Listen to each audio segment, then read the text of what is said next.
In April, there are quite fewer events that surround the Fellowship than we had in March. However, they do mark two of the biggest events in their story. Welcome back, Fellowship.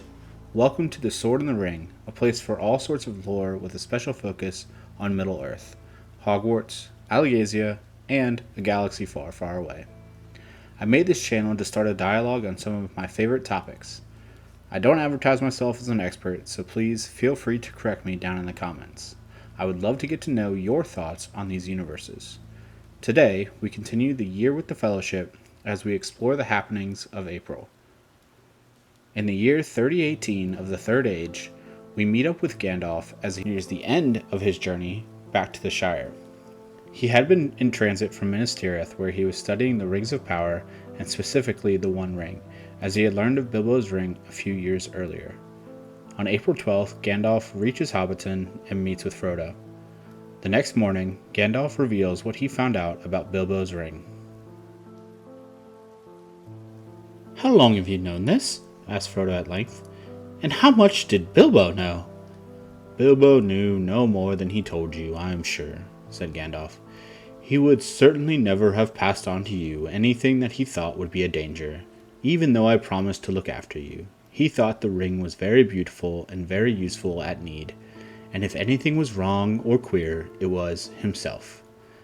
As for his long life, Bilbo never connected it with the ring at all. He took all the credit for that to himself, and he was very proud of it, though he was getting restless and uneasy. Thin and stretched, he said, a sign that the ring was getting control." Frodo asks again how long Gandalf has known about the ring. "Well, I still do not know, one might say. There is a last test to make, but I no longer doubt my guess. I heard Bilbo's strange story of how he had won it, and I could not believe it. When at last got the truth out of him, I saw at once that he had been trying to put his claim to the ring beyond doubt, much like Gollum with his birthday present. The lies were too much to like for my comfort. Clearly, the ring had an unwholesome power that set to work on its keeper at once. That was the first real warning I had that all was not well." Gandalf says he warned Bilbo against using the ring, but couldn't do much else. "I could only watch and wait. I might perhaps have consulted Saruman the White, but something always held me back. So I waited. Until that night when he, Bilbo, left this house. He said and did things then that filled me with a fear that no words of Saruman could allay. I knew at last that something dark and deadly was at work, and I have spent most of the years since then in finding out the truth of it. No, I was not troubled about dear Bilbo any more, once he had let the thing go. It is for you that I feel responsible." After describing some of what could have happened, or could still occur if the ring were found, Gandalf asked Frodo for the ring to perform the last test. To Frodo's astonishment and distress, the wizard threw it suddenly into the middle of a glowing corner of the fire. Frodo gave a cry and groped for the tongs, but Gandalf held him back. "Wait," he said in a commanding tone, giving Frodo a quick look from under his bristling brows. No apparent change came over the ring.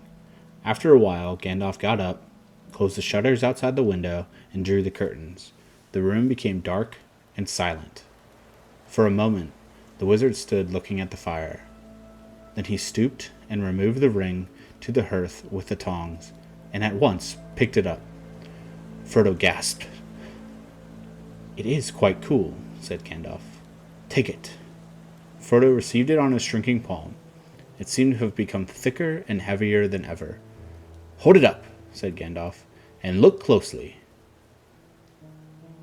As Frodo did so, he now saw fine lines, finer than the finest pen strokes running along the ring, outside and inside, lines of fire that seemed to form the letters of a flowing script. Gandalf does not utter the black speech, but translates for us.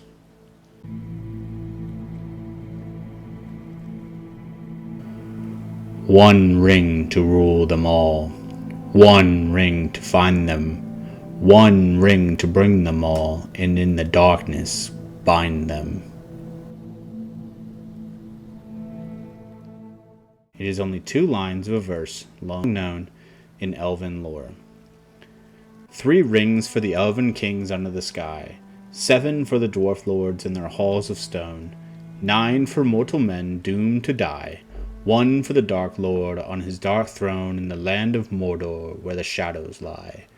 1 ring to rule them all, 1 ring to find them, 1 ring to bring them all, and in the darkness bind them, in the land of Mordor where the shadows lie. After learning the history of the ring, Frodo attempts to destroy it, but cannot bring himself to harm it. Frodo then makes the decision to take the ring to Rivendell, and, hopefully, see Bilbo again. The following year, 3019, after an extremely busy year for the 4 hobbits of the Shire, 2 of them are honored in particular.